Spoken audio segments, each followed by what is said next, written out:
Alhamdulillah Rabbil Alamin.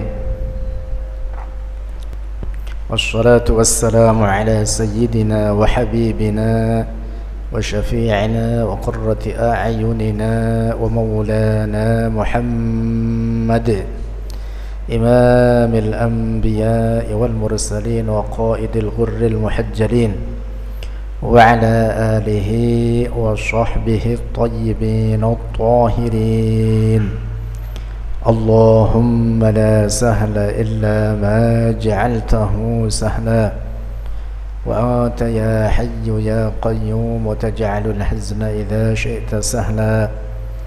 Allahumma arzuqna al-ikhlasa fi an-niyyati wal qawli wal 'amali wa na'udzu bika min hali ahli an-nar. Amin. Bait nomor 4. Bismillah. Qala al-muallifu As-Sayyid Al-Marzuqi rahimahullah wa alihi wa sahbihi wa man tabi' sabila dinil haqqi ghayra mubtadi' wa alihi, dan atas keluarganya. Bait ini bersambung dengan bait sebelumnya terkait bacaan salawat dan salam atas Rasulullah sallallahu alaihi wasallam. Kemarin sudah kita bahas terkait kandungan makna salawat.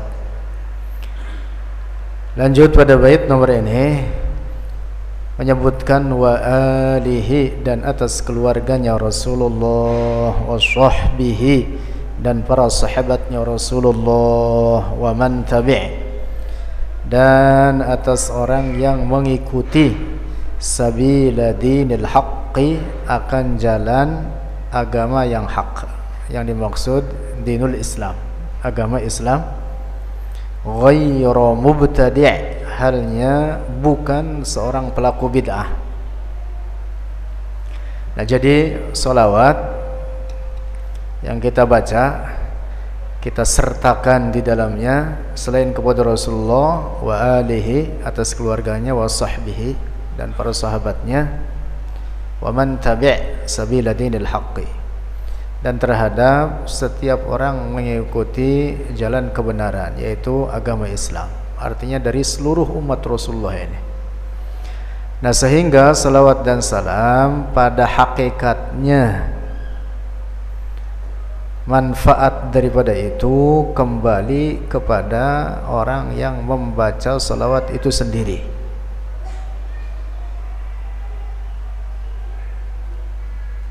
Dalam hadis Rasulullah sallallahu alaihi wasallam bersabda, "Man shalla alayya wahidatan sallallahu alaihi biha ashra."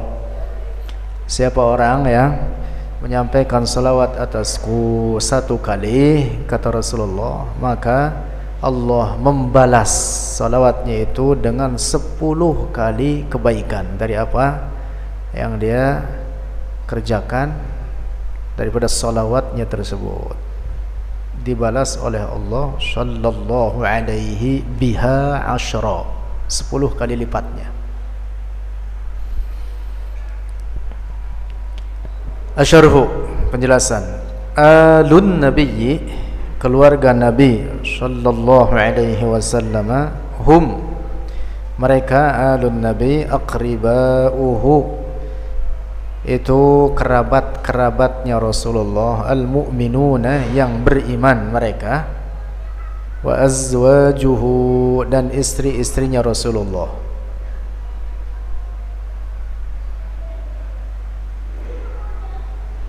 Secara garis besar makna alun nabi ay aqribau Rasulullah, kerabat-kerabat Rasulullah dan para istrinya Rasulullah. Itulah keluarga Rasulullah sallallahu alaihi wasallam. Was-sahabiyyu, dan seorang sahabat, huwa, dia, as-sahabi, al-mu'minu, seorang mukmin, alladzil taqa, yang telah berjumpa. Dia ungkapkannya dengan berjumpa, tidak disebut dengan melihat, tapi dengan berjumpa. Oleh karena perjumpaan itu ada kalanya tanpa melihat. Oleh karena ada sebagian sahabat Rasulullah yang buta, berjumpa dengan Rasulullah, berbicara dengan Rasulullah, berhadapan-hadapan dengan Rasulullah. Di antaranya sahabat Abdullah bin Ummi Maktum. Nah, jadi yang berjumpa bin Nabi dengan Nabi sallallahu alaihi wasallam ala wajhil adati, di atas segi adat, artinya jalan yang normal, perjumpaan dengan jalan yang normal. Kalau berjumpanya tidak normal, seperti perjumpaan sebagian para wali Allah dengan Rasulullah dalam keadaan terjaga setelah wafatnya Rasulullah, maka para wali tersebut bukan sahabat. Karena apa? Perjumpaannya ala ghairi wajhil adah, tidak normal. Dan itu terjadi, bahkan banyak dalam kisah-kisah para wali Allah, mereka berjumpa dengan Rasulullah dalam keadaan terjaga. Misalkan di antaranya Al-Imam Al-Hafidh Jalaluddin As-Suyuti, itu puluhan kali berjumpa dengan Rasulullah, padahal rentang waktunya antara masa beliau hidup dengan Rasulullah jauh, ratusan tahun. Al-Imam As-Suyuti wafat tahun 911 Hijriyah, ratusan tahun setelah wafatnya Rasulullah. Nah, beliau bahkan mentashih hadis atau memeriksa kualitas-kualitas hadis, apakah ini sahih, dhaif dan lain sebagainya, langsung kepada Rasulullah. Dan selain beliau ada banyak lainnya para wali Allah yang berjumpa dengan Rasulullah yaqazatan, dalam keadaan terjaga setelah wafatnya Rasulullah. Nah, itu pertemuan tidak normal, sehingga mereka yang berjumpa demikian itu tidak dikategorikan sahabat. Nah, jadi sahabat itu berjumpa dengan Rasulullah ala wajhil adah. Wa mata ala al-iman, dan wafat di atas iman. Nah, kalau ada sahabat, dan ini ada, faktanya ada sahabat, semula sahabat Rasulullah beriman dengan Rasulullah, lalu Rasulullah wafat, ini kemudian sahabat keluar dari Islam. Nauzubillah. Jadi keluarnya dia dari Islam mengeluarkan dia dari kemuliaan persahabatannya dengan Rasulullah, tidak lagi dihitung sebagai sahabat Rasulullah. Ada itu kasus begitu. Masya Allah. Itulah bahwa iman itu diberikan oleh Allah terhadap orang yang dia kehendaki, walaupun semula dia sahabat Rasulullah. Allah menghendaki untuk keluar dari Islam, maka jadilah dia kafir. Mudah-mudahan iman dan Islam kita dijaga oleh Allah. Amin. Lanjut, sawa'un talat suhbatuhu lahu sallallahu alaihi wasallam aw lam tatul. Sawa'un, sama halnya, talat, telah panjang, suhbatuhu, persahabatannya itu orang, lahu, baginya Rasulullah sallallahu alaihi wasallam, aw lam tatul, atau tidak panjang. Pokoknya sempat berjumpa dengan Rasulullah, walaupun ini sahabat masih kanak-kanak, bahkan bayi sekalipun, sempat berjumpa dengan Rasulullah di masa hidupnya dan beriman dengannya, maka ini termasuk para sahabat. Misalkan Al-Imam Al-Hasan, Al-Imam Al-Husain di masa Rasulullah hidup masih kecil, sahabat Rasulullah. Dan banyak para sahabat Rasulullah yang di masa Rasulullah hidup masih dalam keadaan kanak-kanak. Nah, mereka juga kategorinya apa? Para sahabat. Yang penting sempat berjumpa gitu. Sawa'un talat suhbatuhu li Rasulillah aw lam tatul. Titik. Wa qaulun nazimi, lanjut. Dan perkataan penazam Sayyid Al-Marzuqi, wa man tabi' sabila dinil haqqi, dan atas orang yang mengikuti akan jalan dinil haq ay dinil islami, sabila dinil islami, agama Islam. Wa huwa, dan dia dinul Islam, dinu kullil anbiya'i, itu agama seluruh para nabi. Salawat dan salam tercurah, kita mohon kepada Allah supaya tercurahkan atas Rasulullah, keluarganya, para sahabatnya, dan setiap orang yang beragama Islam. Wa man tabi' sabila dinil haq. Nah, agama Islam adalah dinu kullil anbiya, agama seluruh para nabi Allah. Fa kullul anbiya'i, maka seluruh para nabi muslimuna, itu orang-orang muslim. Faman kana muttabi'an li Musa, maka siapa orang yang ada ia mengikuti bagi Nabi Musa alaihi salam, fahuwa muslimun musawiyun, maka dia adalah muslim musawi. Apa artinya? Muslim pengikut Nabi Musa. Nabi Musa, penting ini, tidak membawa agama Yahudi. Demikian pula Nabi Musa, Nabi Isa tidak membawa agama Nasrani. Seluruh para nabi Allah yang diutus oleh Allah di kalangan Bani Israel, yaitu keturunan Nabi Yaqub alaihi salam, semua mereka para nabi datang dengan membawa agama yang sama, yaitu agama Islam. Nabi Ibrahim punya anak dua, punya putra dua, yaitu Nabi Ishak dan Nabi Ismail. Nabi Ishak punya anak, yaitu Nabi Yaqub. Nabi Yaqub nama lainnya adalah Israel. Keturunan Nabi Yaqub ini disebutlah Bani Israel. Nah, keturunan Nabi Yaqub sangat banyak. Bahkan para nabi Allah yang diutus di kalangan Bani Israel itu jauh lebih banyak dibanding para nabi yang diutus oleh Allah di kalangan keturunan Nabi Ismail.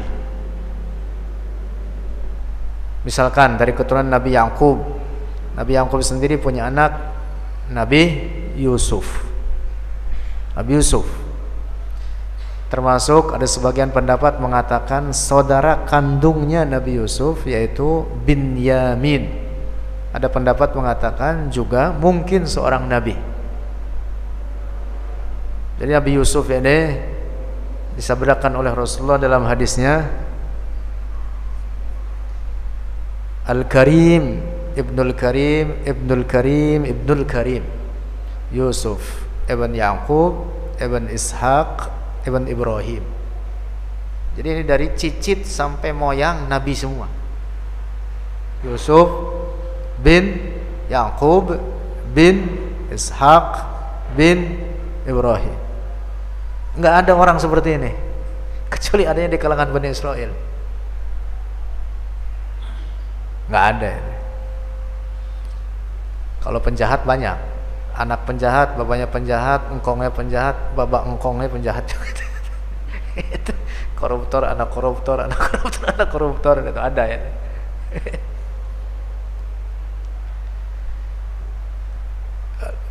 Nabi Yusuf kemudian punya keturunan, kemudian juga dari saudara-saudaranya Nabi Yusuf yang keturunan-keturunannya disebut dengan Al-Asbat, dan terus berlanjut ke bawahnya. Kemudian datang Nabi Musa, Nabi Isa, dan lain sebagainya, Nabi Sulaiman, Nabi Daud.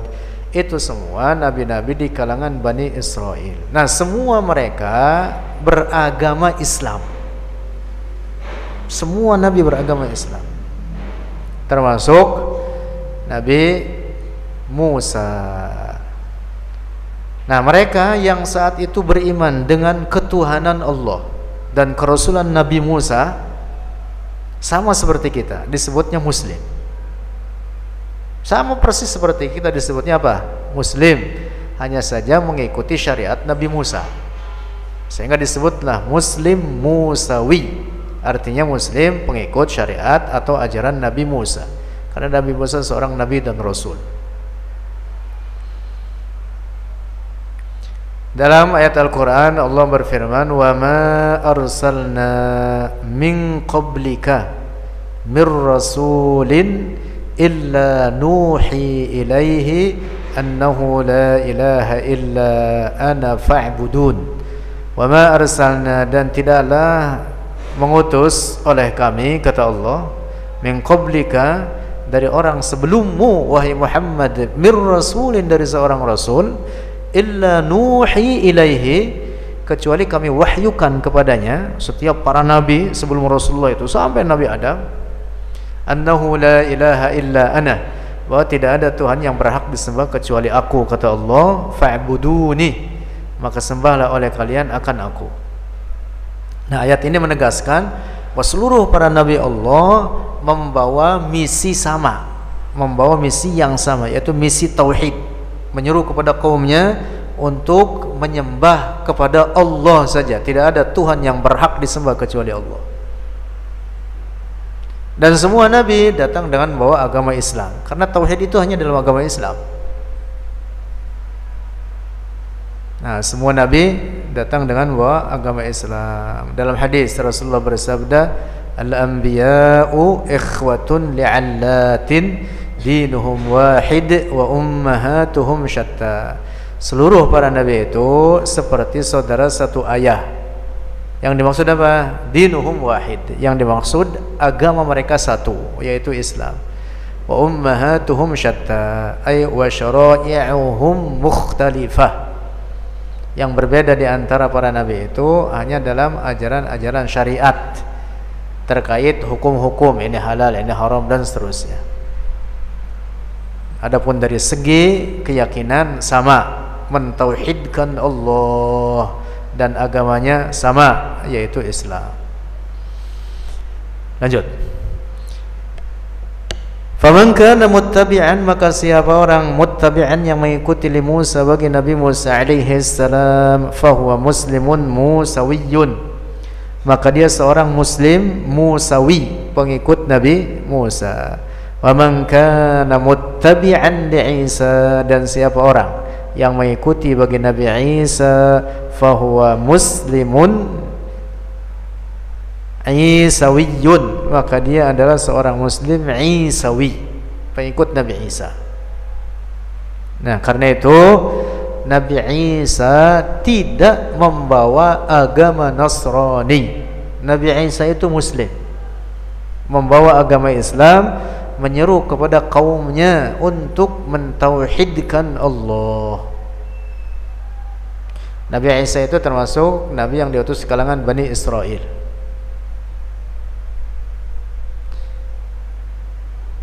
Masih hidup sampai sekarang. Di akhir zaman, termasuk tanda kiamat besar, akan turun Nabi Isa dan akan memecahkan salib-salib. Nabi Isa begitu turun akan mengikuti syariat Rasulullah sallallahu alaihi wasallam, walaupun beliau memiliki syariat sendiri, tetapi begitu turun akan mengikuti syariat Rasulullah, karena syariat Rasulullah adalah akhirus syara'i', akhir syariat dan penutup bagi seluruh syariat para nabi sebelumnya, dan paling sempurna dan paling utama menyempurnakan syariat para nabi sebelumnya. Karena itu Nabi Isa begitu turun akan mengikuti syariat Rasulullah. Dalam satu riwayat, begitu turun nanti akan sholat di Masjidil Haram dan mempersilahkan Imam Mahdi untuk menjadi imamnya.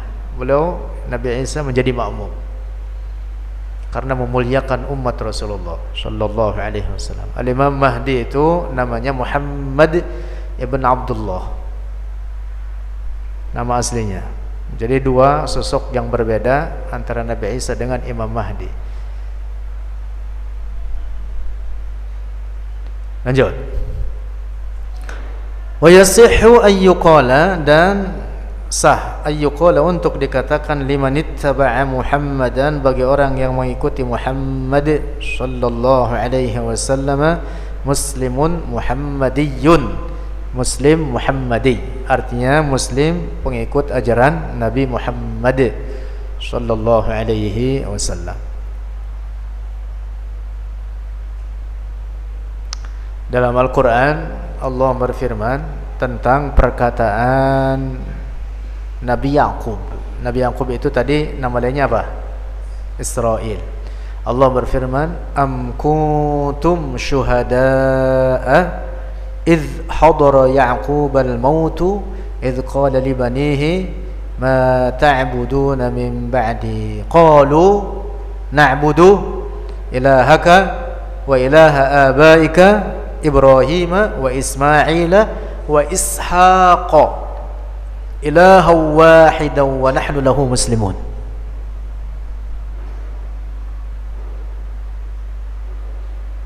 Juz berapa itu? Juz 1 bagian akhir. Nabi Yaqub berkata apa? Ketika beliau menjelang wafatnya, idh hadara Yaqub al-mautu, ketika datang kepada Nabi Yaqub akan waktu kematiannya, waktu wafatnya, idh qala li banihi, beliau berkata kepada anak-anaknya, ma ta'buduna min ba'di, apa yang akan kalian sembah setelah saya wafat?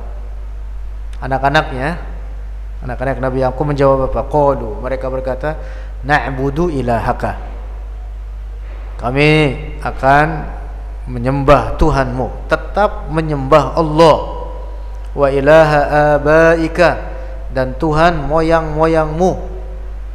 Siapa? Ibrahim, wa Ismail, wa Ishaq. Ayahnya Nabi Yaqub sendiri, Ishaq. Ismail di sini disebutkan termasuk anaknya Nabi Ibrahim. Ilahan wahidan, Tuhan yang satu. Wa nahnu lahu muslimun, dan kita baginya adalah orang-orang muslim. Itu lihat. Ayat ini menegaskan bahwa seluruh keturunan Nabi Ishaq, keturunan Nabi Yaqub, yaitu Bani Israel, mereka semua para nabinya adalah orang-orang yang menyeru kepada mentauhidkan Allah dan beragama Islam.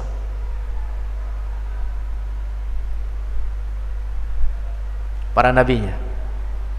Nah, hanya saja kaum Bani Israel itu adalah kaum yang paling keras kepala, banyak yang tidak mau beriman. Walaupun juga ada yang beriman, bahkan itu tadi para nabi yang diutus oleh Allah di kalangan Bani Israel itu sangat banyak.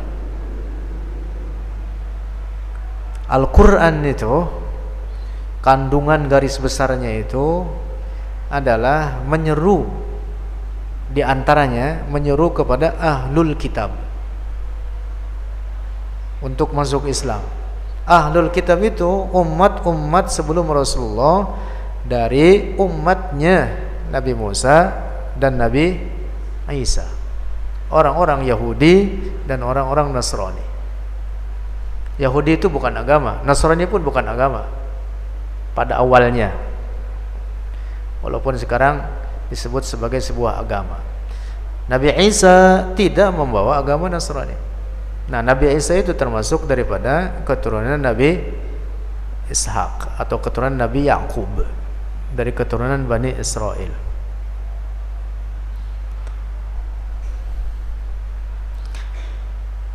Nah, Rasulullah sallallahu alaihi wasallam yang merupakan akhirul anbiya, pimpinan para nabi, penutup para nabi dan pimpinan seluruh para nabi, dari keturunan Nabi Ismail.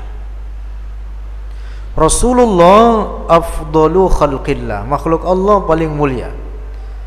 seluruh para nabi Allah sebelum nabi kita, sebelum Nabi Muhammad, seluruh para nabi Allah sudah diberitakan akan kedatangan Nabi Muhammad ini. Nabi Musa, Nabi Isa mengetahui itu. Bahkan banyak daripada ahli kitab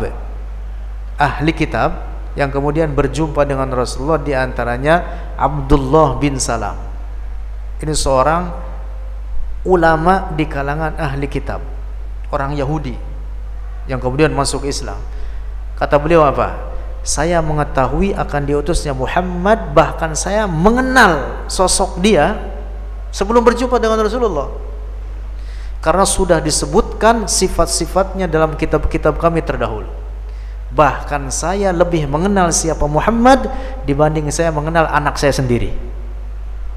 Abdullah bin Salam mengatakan gitu. Itu dikutip dalam kitab-kitab tafsir. Tafsir Jalalain mengutip itu ada.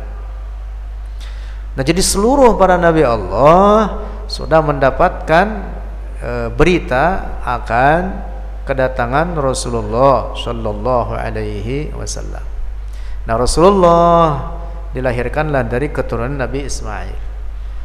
Nah, beberapa orang dari keturunan Nabi Ishak, lalu keturunan Nabi Yakub, yaitu Bani Israel. Mereka ada yang tidak mau menerima akan kerasulan Nabi Muhammad, walaupun para nabinya itu sudah memberitakan bahwa Rasulullah Nabi Muhammad adalah penutup para nabi dan merupakan pimpinan para nabi. Nah, tetapi ada banyak di kalangan Bani Israel yang tidak mau menerima itu.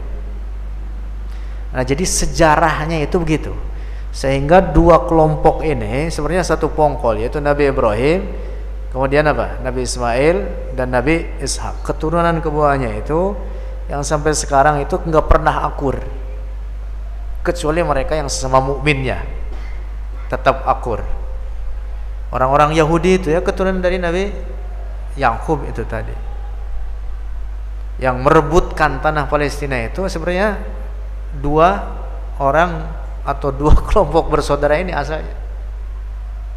Nah, seperti itu. Nah, cuman itu tadi bahwa kalangan Bani Israil itu banyak yang tidak mau menerima kerasulan Nabi Muhammad Sallallahu Alaihi Wasallam. Kembali lagi. Wa qaulun nazimi, dan perkataan penazam, penyusun bait, As-Sayyid Al-Marzuqi, ghayra mubtadi', dalam bait syairnya, wa alihi wa sahbihi wa man tabi' sabila dinil haqqi ghayra mubtadi', pakai fathah, ghayra mubtadi'. Halun, itu hal, kedudukannya hal dari segi i'rabnya. Min qawlihi, dari perkataannya an-nazim, wa man tabi'. Wal mubtadi'u, dan pelaku bid'ah, al muradu huna, yang dimaksud huna di sini dalam bait ini, man ahdatsa, siapa orang ahdasa yang merintis, amron jadidan, akan perkara yang baru, mukhalifan, yang menyalahi, lisyar'i, bagi syara'. Ini catatan penting di situ. Seorang pelaku ahli bid'ah yang dicela oleh syariat itu adalah orang yang merintis perkara baharu yang tidak ada sebelumnya, yang menyalahi syarak. Garis bawah di situ, yang menyalahi syarak, mukhalifan li syar'i. Wa illa, dan jika tidak mukhalifan li syar'i, fal bid'atu, maka bid'ah itu qismani, dua macam. Qala al-Imam Syafi'i, telah berkata oleh al-Imam Syafi'i radhiyallahu anhu, al-muhdatsatu minal umuri darbani, perkara-perkara baharu daripada urusan-urusan agama, darbani, itu dua macam. Ahaduhuma, salah satu dari keduanya, ma uhdisa, sesuatu yang dirintis. Dirintis artinya sesuatu yang dibuat secara baharu, yang tidak ada contoh sebelumnya. Mimma, dari sesuatu, yukhalifu kitaban, yang menyalahi akan Al-Quran, atau sunnatan, atau sunnah, hadis-hadis Rasulullah, au ijma'an, atau menyalahi ijma', kesepakatan umat Islam, au asaron, atau menyalahi asar. Asar itu perkataan atau perbuatan para sahabat Rasulullah. Fahadhil bid'atud dhalalatu, maka inilah bid'ah yang sesat. Ini catatan penting ini. Yang mengatakan ini siapa? Al-Imam Syafi'i. Jadi kata beliau, yang dimaksud bid'ah yang sesat itu adalah perkara baharu yang menyalahi Al-Quran, atau menyalahi hadis, atau menyalahi ijma', atau menyalahi asar. Inilah yang dimaksud bid'ah dhalalah. Wasaniyatu, lanjut, kata Imam Syafi'i, dan yang kedua, ma uhdisa, sesuatu yang dirintis, minal khairi, dari kebaikan, la yukhalifu, tidak menyalahi kitaban, akan Al-Quran, aw sunnatan, atau sunnah, tidak menyalahi hadis-hadis Rasulullah atau ajaran-ajaran Rasulullah, aw ijma'an, tidak menyalahi ijma', tidak menyalahi kesepakatan umat Islam. Wa hadhihi muhdatsatun ghairu madhmumatin, maka ini adalah perkara baharu yang tidak tercela. Imam Syafi'i mengatakan gitu. Nah, jadi tidak mutlak seluruh apa yang tidak ada di zaman Rasulullah pastilah dia itu sebagai sesuatu yang sesat. Tidak seperti itu. Ada banyak perkara-perkara baharu yang datang belakangan, yang dahulu di zaman Rasulullah hidup itu tidak ada. Di antaranya yang paling nyata adalah pembukuan Al-Quran. Di zaman Rasulullah belum dibukukan.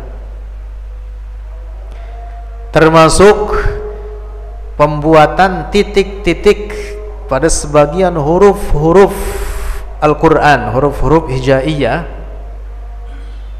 ba, ta, sa, ada titiknya. Di zaman Rasulullah ada jurutulis wahyu, tetapi Al-Quran belum dijadikan sebuah buku yang utuh keseluruhan. Dan bahkan ditulis oleh beberapa para sahabat, tulisannya tanpa harokat, tanpa titik, termasuk di zaman Utsman ibn Affan yang telah membukukan, beliau yang merintis proyek pembukuan Al-Quran. Di zaman Utsman ditulis tanpa titik, tanpa harokat. Titik itu di dalam beberapa huruf Al-Quran baru ada atau dibuat di zaman tabi'in, setelah para sahabat habis.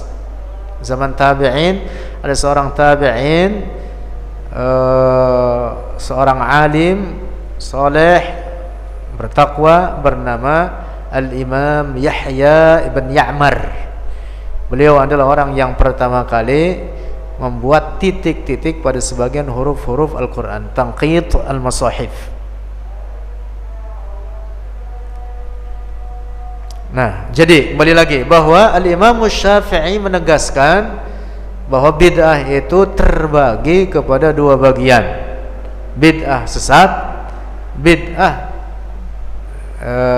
tercela, yaitu yang pertama, yaitu bid'ah yang menyalahi Al-Quran atau hadis-hadis Rasulullah, atau ijma' atau asarus sahabah. Yang kedua, bid'ah yang baik, tidak tercela, yaitu bid'ah yang sejalan dengan Al-Quran, tidak menyalahinya. Sejalan.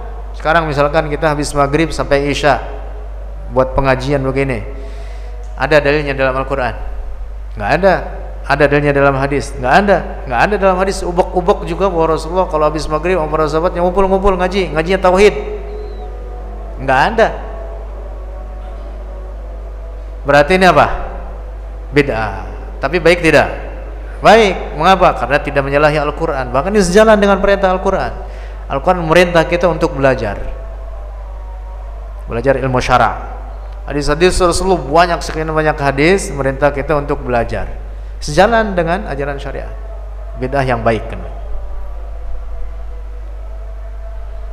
Lanjut. Rawahul Baihaqi telah meriwayatkannya akan perkataan Asy-Syafi'i Al-Baihaqi oleh Al-Imam Al-Baihaqi bil isnad sahih dengan sanad yang sahih fi kitabih dalam kitabnya Al-Baihaqi Manaqib Asy-Syafi'i, karya Al-Imam Al-Baihaqi Abu Bakar ibn Al-Husain Al-Baihaqi, Al-Imam Al-Hafiz, ulama besar ahli hadis terkemuka. Ada banyak karya beliau. Salah satu yang sangat populer dan sangat besar adalah kitab As-Sunanul Kubra.